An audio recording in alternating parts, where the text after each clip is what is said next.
Welcome to the Deep Dive, the Theopoetics Edition. We are Dr. Aaron Waldron, founder and CEO of Corvus Cantus, a theopoetic publishing house and creation of Lost Raven Studios. What you're hearing right now is an expansion. The original Deep Dive podcast has been a space shaped and supported by AI, a place where ideas are explored, questions are sharpened, and insight is generated through emerging technology. But this edition marks a widening of that circle. Through our partnership between Corvus Cantus and the Deep Dive podcast, the Theopoetics Edition becomes a threshold space, where artificial intelligence meets sacred imagination, where technology intersects with myth, poetry, theology, and embodied reflection. Here we focus intentionally on theopoetics. We teach, we inform, we remember, we draw from Theopoetics and the publishings of Corvus Cantus, the books, the dialogues, the voices inhabiting the liminal spaces between doubt and devotion, critique and creativity. This is not systematic theology. This is not rigid dogma. This is theology felt, spoken, questioned, reimagined. In a meta-modern age, where we oscillate between irony and sincerity, fragmentation and hope, Theopoetics offers a way forward, not by resolving tension, but by inhabiting it. So whether you are a writer, a seeker, a scholar, or simply someone holding an old smelly box of inherited beliefs, this space is for you. Welcome to the Deep Dive, Theopoetics Edition. Let's begin. So, imagine for a second that you are absolutely convinced you have a deadly disease. Okay. Like you can actually feel it. It's destroying your happiness, ruining your relationships, consuming literally every waking thought you have. Sounds awful. Right. But every doctor you go to, they run every test imaginable. Blood work, MRIs, all of it. And they all tell you the exact same thing. Physically, you are fine. There is nothing there. Right. So here is the provocative question I want to start this deep dive with. Yeah. Is the disease real? Wow. That is a very heavy question to kick things off. But honestly, it's the right one. It feels like a trick question, doesn't it? Because common sense and, probably most of the people listening right now would say, well, no, of course it's not real. It's all in your head. Exactly. If the x-ray is clear, you're fine. Yeah. But today's deep dive is really going to challenge that baseline assumption entirely. We are unpacking a fascinating stack of material from Carl Gustav Jung, specifically his 1937 Terry lectures given at Yale. Which were later published as Psychology and Religion. Yes. And we're really zooming in on the chapter about the autonomy of the unconscious mind.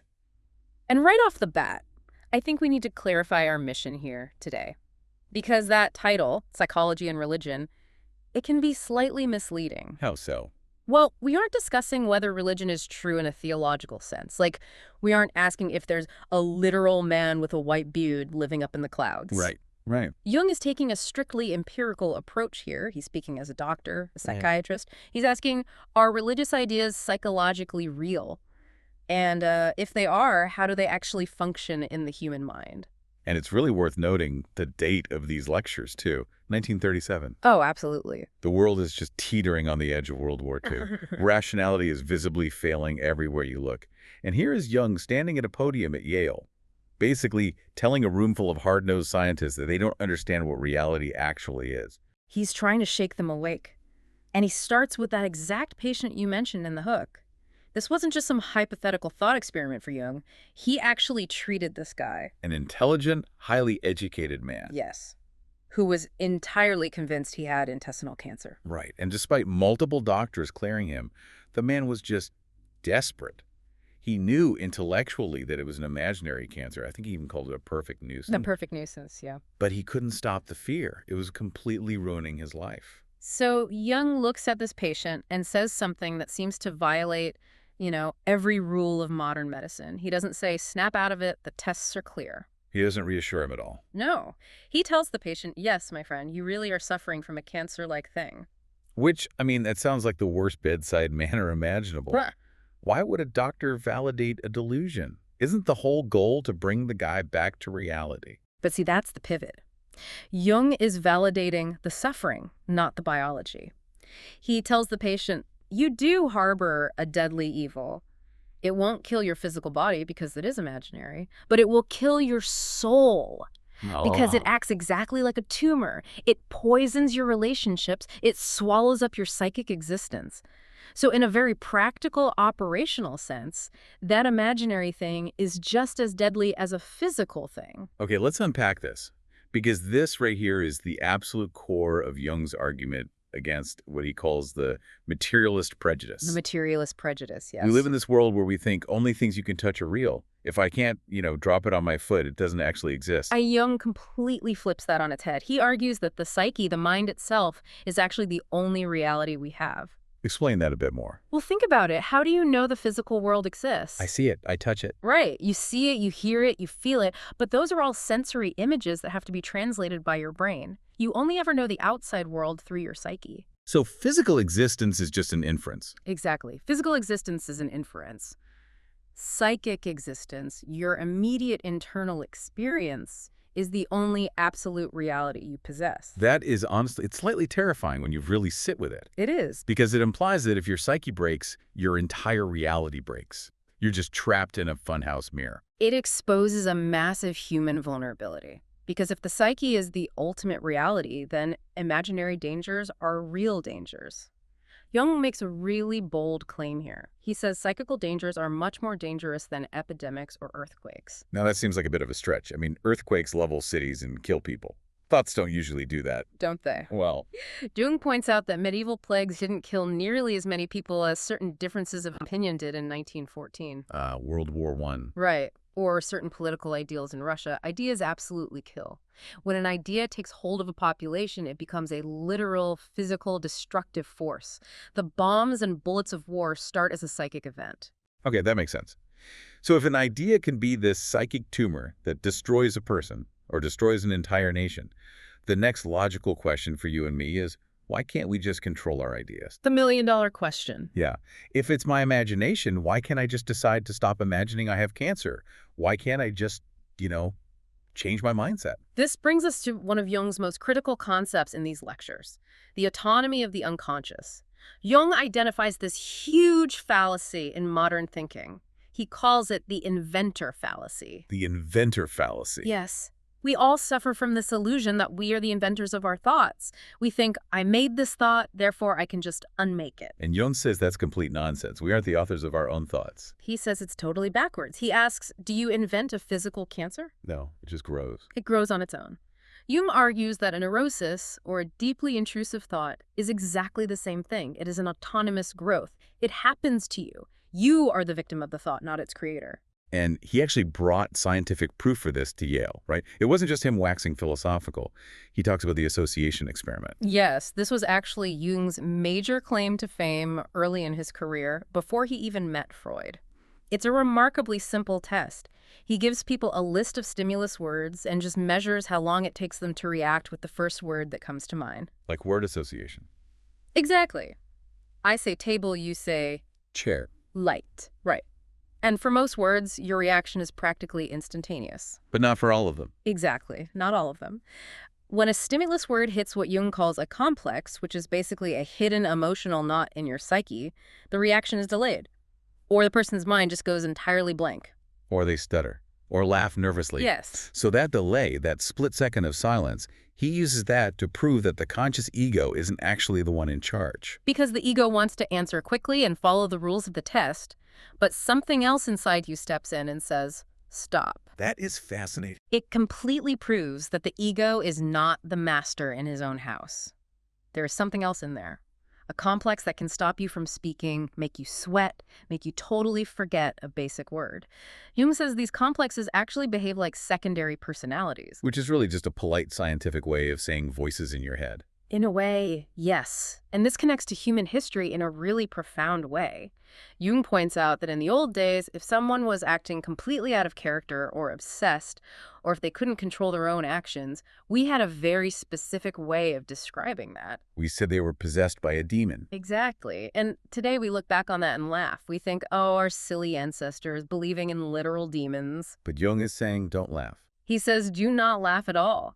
Because possessed by a demon was actually a highly accurate psychological description of what was happening. We've just swapped out the vocabulary. That's all we did. Now we say, oh, he has a neurosis, or it's a glitch in his brain chemistry. But the actual lived experience is exactly the same. An alien force has taken over the personality. Whether you call it a demon or a psychological complex, the fact remains, it is autonomous. It has its own will. Okay, so let's summarize where we are. We have these autonomous forces living inside us. They can act like deadly tumors. They can completely override our conscious will.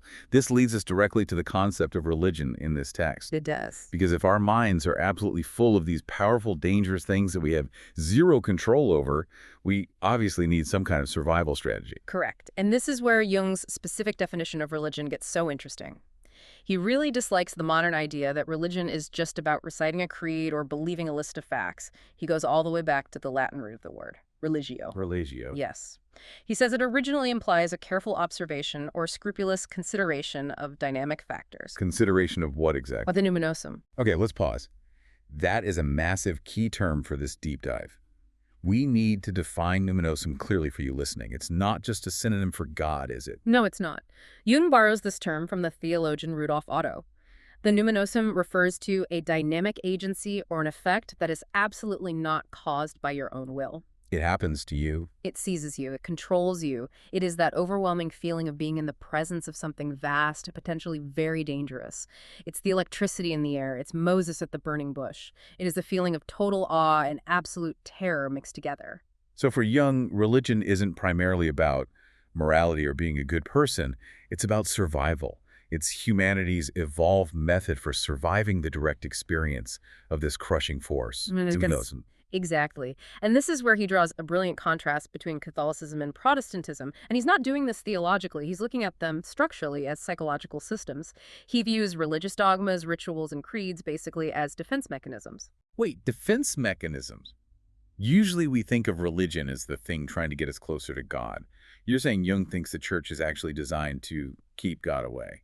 In a very real sense, yes. Jung suggests that organized religion serves to protect the fragile human ego from the raw, unfiltered experience of the numinosum. Like a shield. Think about the traditional Catholic Church. It has these massive, high walls, elaborate rituals, a pantheon of saints, intervening priests. Jung argues all of these are codified forms. They safely channel that overwhelming divine energy so it doesn't just instantly crush the individual. Like a hydroelectric dam controlling a massive flood. Exactly. It's a safe interface. Like putting on thick rubber gloves before you touch a live wire. Yes. But then you look at Protestantism. Jung points out that the Protestant Reformation essentially pulled down all those protective walls. It removed the saints, the elaborate protective liturgy, the confessional booth. It left the individual entirely alone to face the numinosum, to face God directly with nothing but the Bible in their hands. Which, to the modern ear, sounds very heroic. That's our whole ethos today, right? Just me and the Almighty, no middlemen. It is heroic.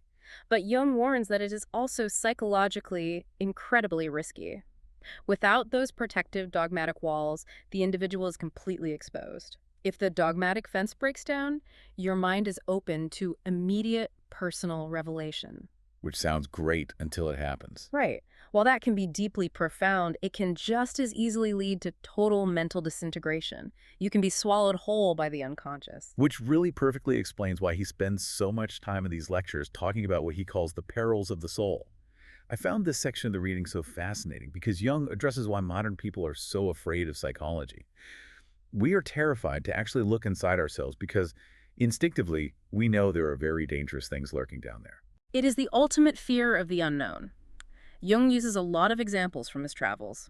He studied what he called primitive psychology during his time with indigenous tribes in Africa. And he noticed that these tribes lived in a state of constant, vigilant fear of what they called the loss of soul. Right. To prevent it, they use elaborate politeness, hushed voices, and really strict social taboos. Yes. He actually tells that amazing story about being on Mount Elgon. He was asking the locals about some ghost houses he saw in the woods, and he made the mistake of using the actual local word for ghost, Celatini. And the reaction from the tribe was immediate. Total silence. Deep embarrassment and fear. He had spoken a carefully hushed-up word. By casually naming the ghost out loud, he was inviting the danger right into their camp. It's the perfect literal example of religio. Careful observation of dangerous factors. They deeply understood that the barrier between sanity and demonic possession is paper thin. And Jung compares this directly to our modern society. We sit around thinking we are so advanced and rational, But Jung says we are just as vulnerable as those tribesmen. In fact, he argues we might actually be worse off, specifically because we don't know we're vulnerable. We've dropped our guard. He talks heavily about what happens when modern people form a mob. This felt like such a crucial point, especially knowing he was giving this lecture in 1937. He says the beast, or the demon, that lies dormant in every single person suddenly breaks loose when we become part of a mass. Yes. When people crowd together, their individual moral and intellectual levels plummet to that of the lowest common denominator. So a mob isn't just a large group of people, it's a giant, dangerous, lowered state of consciousness. Exactly. And because the individual conscious ego is submerged in the crowd, those autonomous forces we talked about earlier, the numinosum, the demons, they simply take the wheel. He explicitly points to the political situations of his own time to prove this. He mentions the wotanistic revolution happening in Germany. That is such a striking phrase. Wotanistic. He's referring to Wotan, the ancient Germanic god of storm and frenzy. Yes. And it's important to note, we're just looking at Jung's psychological analysis here, strictly impartial to the politics themselves. Jung didn't view the rise of these extreme movements as just regular political shifts. He saw them as a literal mass possession by an ancient autonomous archetype. The god Wotan had basically awakened in the collective unconscious of an entire nation. That is utterly terrifying, because it means you cannot reason with a mass political movement any more than you can reason with a guy who thinks he has an imaginary cancer. Because the rational people aren't driving the car anymore. The archetype is driving. And because modern people don't believe in gods or demons anymore, they don't even recognize what's happening to them. They think they are being totally rational and political, but they are actually being driven by a massive psychic tumor on a national scale. So how on earth do we get a handle on this? If we can't control it with our will, and reason doesn't work, what is the strategy?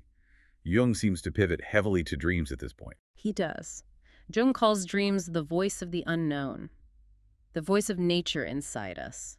But again, modern people mostly just dismiss dreams. We say, oh, it's just random neurons firing. Right. Or I ate too much spicy food before bed. Jung specifically calls that a foolish prejudice. In the past, dreams were treated as highly serious intelligence. He mentions an African chief he spoke with who told him that he actually stopped dreaming altogether when the British district commissioner arrived in his region. Oh, I remember this. The chief said something like, since the English are here, we have no dreams anymore, because the district commissioner knows everything about war and diseases. That is just such a profound insight into human psychology. It implies that dreams used to be a vital guide, the voice of Mungu, or God, that helped the tribe navigate the terrifying unknown. But once the British colonial authority took over that role of knowing everything, the inner voice just fell silent. We outsourced our inner wisdom to external authorities. We say, well, I don't need to listen to my soul anymore. The government has a plan. Precisely. So Jung decides as a doctor to treat his patients' dreams as valid intelligence. He treats the dream as a literal source of information about the hidden root of their neurosis. And he walks the audience at Yale through a very specific case study of one dreamer, a lapsed Catholic intellectual. This dream was absolutely wild. Let's set the scene for the listener. In the dream, this man sees a universal Catholic church set up on a stage. Right, but you have to notice the specific details. It's the universal church, but there's a strange poster on the wall signed by Pope, and the name is illegible. And the poster is giving some very strange advice to the soldiers there. It says, when you feel you are under the power of the Lord, avoid talking directly to him, and do not indulge in discussions about the attributes of the Lord. Think about what that actually means structurally. It's basically telling the congregation, do not have a direct personal relationship with the divine. Keep it vague, keep it safely collective. It is explicitly discouraging individual religious experience. Then the dreamer goes inside the church, and the interior looks like a mosque. It's vast, it's empty, there are no images at all, just framed sentences on the bare walls. And a huge crowd is in there, chanting together. They're chanting, we confess that we are under the power of the Lord. The kingdom of heaven is within us. They repeat it 3 times, very solemnly. Now, it sounds very holy, but Jung immediately points out the psychological contradiction here. Which is what? Well, the dreamer is a lapsed Catholic, right? But the dream mixes his Catholic structure with this vast, empty, almost Islamic architectural feel, and then blends in this mass religion chanting vibe. It points to a religion where the individual is completely submerged in the collective. The chanting just makes them an anonymous part of a herd. And then the dream takes a really weird left turn. The whole thing suddenly turns into a party. The after party. It morphs into a student meeting. Suddenly there's wine, there's jazz music playing a lively ragtime melody, and they're singing the lyrics. Charles is now also in the game. Charles is now also in the game. That line completely baffled me. What does that even mean? It's bizarre, but Jung decodes it. It's a reference to the secular everyday world. Charles is just a random, regular guy. It implies a worldly, almost pagan celebration has taken over the church. Everyone is welcome to just hang out. It's highly anti-ascetic. A priest in the dream actually walks up and tells the dreamer, "We must adapt a little to American methods. We cherish an emphatically anti-ascetic tendency." So the church in his dream is modernizing. It's becoming fun, worldly. It's using jazz and parties to attract the crowds. It's trying to be the cool church. And Jung sees this as an incredibly dangerous blend. It is keeping the outward form of the church, but the inner spirit has become entirely worldly and collective. It is actively suppressing the painful individual struggle with God in favor of a good time mass movement.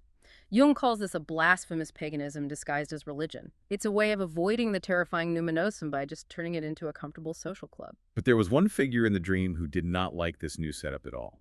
The weeping woman. Yes, this is the critical turning point. In the very beginning of the dream, an unknown woman is there, and she nods in approval at the church. But later, when she reads the sentence, "Do not flatter your benefactor" on the wall, she breaks down, she starts to weep, she says, "Then there is nothing left at all," and she just vanishes. And Jung identifies this woman as the anima. Yes, the anima is the female personification of a man's unconscious.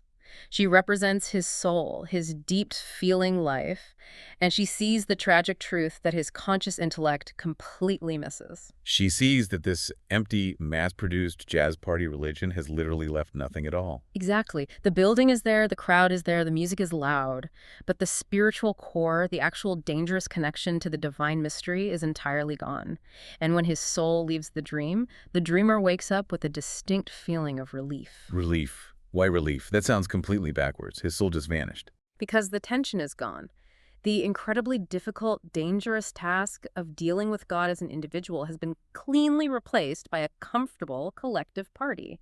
It is so much easier to be an anonymous part of a herd than to be a solitary individual facing the numinosum. But as the anima wept and said, "Nothing is left." So connecting this all the way back to the guy with the imaginary cancer at the start, the dream is showing that this modern man's problem isn't just a personal quirk. It's deeply connected to a total loss of true religious functioning. Yes. Jung is arguing that humans have a literal religious function built into the psyche. It is as real and necessary as the function of your liver or your lungs. If you suppress it, or if you cheapen it into a shallow mass movement, that massive energy doesn't just evaporate. It goes underground. It becomes a psychic tumor. It becomes a crippling neurosis. Or, on a societal scale, it becomes a terrifying political mass movement. It's like the energy has to go somewhere. If it doesn't go into a careful, healthy relationship with the numinosum, it possesses you instead. Precisely. Jung's central thesis across these lectures is that the psyche is real, the unconscious is autonomous and highly dangerous, and religion, in the true ancient sense of religio, is the exact method nature evolved to help us survive these internal forces. So if we arrogantly ignore the gods inside us, they just turn into diseases. Or they turn into ideologies that consume entire nations. Which really brings us to the ultimate so what for you listening today. Why does this series of lectures from 1937 matter to someone driving to work right now? We don't have imaginary cancer. It matters intensely because we desperately like to think we are purely rational beings. We think we have safely outgrown superstition. But Jung is warning us, point blank, we are living on a volcano. Living on a volcano. That is a haunting image. He says reason and common sense are good things, but what if your audience is a lunatic asylum or a crowd in a collective seizure? Our vaunted rationality is just a paper-thin crust over a boiling ocean of unconscious forces. If we don't treat those forces with immense respect, if we don't observe them carefully, they will eventually erupt. And maybe that eruption doesn't look like a guy thinking his stomach is rotting. Maybe today it looks like a total obsession with social media, or this extreme political polarization where you literally view the other side as demons, or just profound, unexplainable burnout. Anything where you feel possessed, where you know you are not the master of your own house. That is the numinosum knocking on your door. It is the psyche demanding its due attention. So here's a final thought to chew on as we wrap up. Jung suggests that the patient's imaginary cancer was this piece of unassailable nonsense that utterly defeated his intellect. It forced the man to his knees because his precious reason couldn't solve it. It completely humbled him. And deep humility is very often the painful beginning of a true religious experience. So if you look honestly at your own life right now, what is the unassailable nonsense that you are dealing with? What is the one thing you just cannot reason your way out of? And instead of constantly trying to fix it or medicate it away, what if you treated it as a message? A dark angel trying to tell you that your conscious attitude is missing something absolutely vital. That is the ultimate question. Is your worst symptom actually a god in disguise? And on that slightly disturbing but incredibly profound note, that is our deep dive on Jung's psychology and religion. Thanks so much for exploring this with us. We will catch you in the next one.